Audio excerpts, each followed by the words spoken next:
Olá, está começando mais um Notícia em Detalhe e hoje vamos falar sobre a declaração do imposto de renda para aposentados. Como fazer, o que precisa ser declarado, o que é tributável e o que fica isento, consignado, entre outros pontos. Mas antes, não esqueça de se inscrever no nosso canal, curtir e compartilhar esse vídeo e também fique de olho nas nossas redes sociais. A entrega da declaração do imposto de renda é uma obrigação anual para grande parte dos brasileiros e os aposentados não ficam de fora dessa. A prestação de contas é feita com a Receita Federal e o tributo cobrado incide sobre ganhos de pessoa física e jurídica. O valor não é fixo, é determinado de acordo com os rendimentos declarados por cada contribuinte. São considerados rendimentos tributáveis os ganhos como salário, aluguéis, prêmios de loteria e investimentos. Mas no caso de aposentados, como essa declaração deve ser feita? Todos os aposentados estão obrigados a declarar imposto de renda? Quais rendimentos desse público precisam ser destacados na documentação? Para esclarecer todas as dúvidas, convidamos a advogada especialista em direito tributário, Beatriz Finocchio. Doutora, seja bem-vinda. Muito obrigada pela oportunidade. Beatriz, para a gente começar situando o pessoal, explica para a gente quando o aposentado é obrigado a fazer a declaração do imposto de renda. Gente, a gente precisa ter em mente, primeiramente, que as regras para o aposentado são praticamente iguais a quem não é aposentado. Ou seja, todo mundo que teve rendimentos tributáveis recebidos em 2021, mais do que 28.559, aquele limite, precisa fazer a declaração do imposto de renda, tá? Então, as mesmas regras valem para quem é aposentado e para quem não é aposentado. O que muda é uma coisa ou outra no momento de fazer a declaração.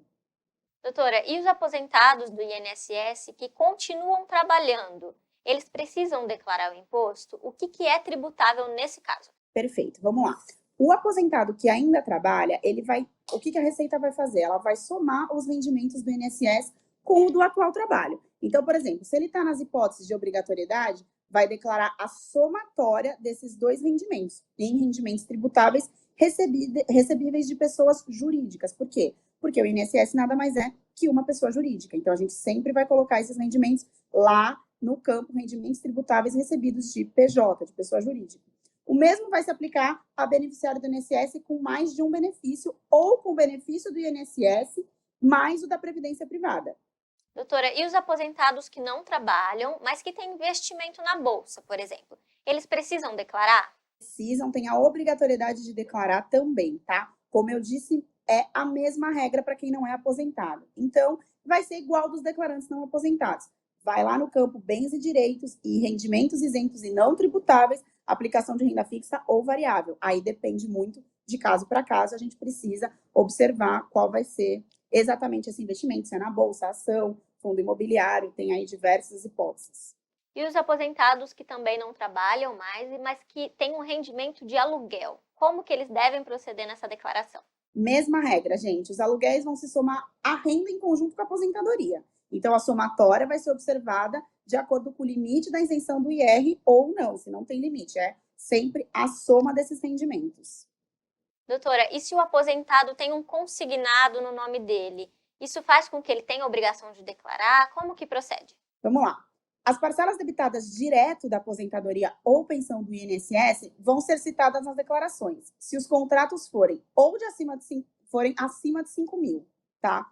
Os valores, eles são isentos, mas se for até 5 mil, gente, só que precisa declarar, tá? A gente precisa declarar, não deixem de declarar. Por quê? Na verdade, a Receita só obriga acima de 5 mil. Ok. Porém, a gente sempre recomenda que seja declarado, mesmo que não seja acima de 5 mil, esse consignado, justamente para que não tenha nenhum tipo de má interpretação por parte da Receita e algum possível aborrecimento posterior. Então, sempre declarar. E quais despesas são dedutíveis para esse público?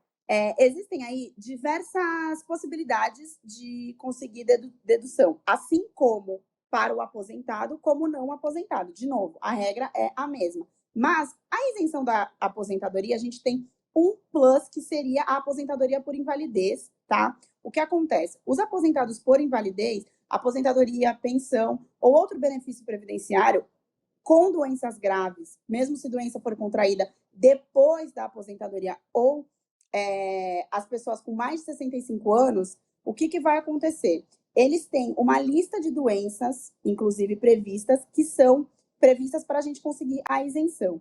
Essa lista tem diversas doenças que são consideradas moléstias graves, etc., que está numa lei, é a lei número 7.713 de 1988. Lá tem toda essa lista. E no caso de um aposentado que faleceu no ano passado, a família precisa fazer essa declaração do imposto de renda? Perfeito, vamos lá. Os aposentados falecidos em 2021, a gente tem que fazer a declaração inicial de espólio. O inventariante, quem é denominado inventariante, é que precisa fazer essa declaração, tá? Então, você vai colocar lá na ficha de identificação o nome e CPF do falecido, no campo ocupação principal, localizado no fim da ficha de identificação, tá? E aí você vai pôr lá que é espólio para deixar bem claro que é um espólio e não ter nenhum tipo de confusão. O responsável por essa declaração é o inventariante, como eu já disse, cônjuge ou companheiro, né, da pessoa falecida. Bom, explicado quem deve declarar, agora vamos falar sobre informe de rendimento. Quais informes de rendimento esses aposentados precisam juntar para poder fazer a declaração? É muito importante que a gente saiba que a gente precisa apresentar tudo que o INSS pode oferecer, assim como todos aqueles documentos inerentes aos não aposentados. Então, todo mundo que não é aposentado precisa apresentar informe de rendimentos do banco, extratos bancários muitas vezes, todas as despesas que o aposentado ou não teve com despesas médicas, os aluguéis, recebidos de aluguéis, por exemplo, se alguém tem rendimento, o aposentado tem aluguéis, precisa apresentar. E o que eu acho super importante também é os informes de rendimentos do INSS, como que eles vão fazer e conseguir esses informes, né? Tem muito aposentado que tem dificuldade de acessar o aplicativo do Meu INSS ou o site. Se não conseguir ajuda, a gente coloca aqui, vamos disponibilizar um esquema passo a passo com tudo que você precisa fazer dentro do site do INSS. Você vai lá na barra, o que você precisa, você vai digitar extrato para imposto de renda, ano calendário 21, e aí você clica sobre o número do benefício. Vai ser aberto um documento, você salva o documento no computador ou no celular, se for pelo aplicativo do Meu INSS, e aí você salva no seu celular o PDF. Esse é o informe de rendimento principal para o aposentado. E a doutora Beatriz também deixou um passo a passo aqui na descrição do vídeo para que você possa baixar e acompanhar para fazer certinho essa solicitação aí do informe de rendimentos. Doutora, muito obrigada pela participação no Notícia em Detalhe de hoje e por esclarecer todas as particularidades do imposto de renda para aposentados. Imagina, estamos à disposição. Eu que agradeço toda a disponibilidade do Portal Contábeis. Lembrando que quem perder o prazo para a declaração do imposto de renda pode ser multado em 1% do imposto devido por mês de atraso, limitado a 20% do imposto total, ou em R$ 165,74, prevalecendo o maior valor. E esse foi o Notícia em Detalhe de hoje. E se você tem algum assunto que gostaria de ver aqui, envie para a gente pelos comentários. Nos acompanhe no nosso site e nas redes sociais e fique por dentro de todas as novidades do universo contábil. Até mais!